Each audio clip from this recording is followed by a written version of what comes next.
MS24 Marathi news, निर्भीड बातम्यांचा मराठी आवाज. 22 मार्च 2026 रोजी जो काय आपण सांगलीमध्ये मेळावा घेतला, तर MS24 मराठी न्यूज चॅनलच्या माध्यमातून सर्वांना नमस्कार. माझं नाव संतोष मोरे. जनलोक प्रतिष्ठान सामाजिक संघटना पुणे या संघटनेचं मी सांगली जिल्हा कृती समितीचा अध्यक्ष म्हणून काम बघतो आहे.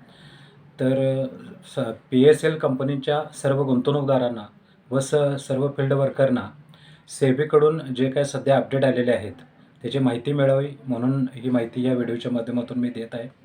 तर हे अपडेट असे आहेत की ज्या गुंतवणूकदारांनी 2019 साली सेबीच्या पोर्टलवर ऑनलाईन आपला क्लेम सादर केला होता, तर त्या सर्व गुंतवणूकदारांनी सेबीच्या पोर्टलवर आपल्या पॉलिसीचा स्टेटस चेक करावा व ज्यांचे बँक डिटेल चुकीचे झाले आहे किंवा ज्याला एडिट क्लेम ॲप्लिकेशन दाखवत आहे असे गुंतवणूकदार 7 मे ते 6 ऑगस्ट 2026 या दरम्यान आपले बँक डिटेल बदलून परत पाठवू शकतात.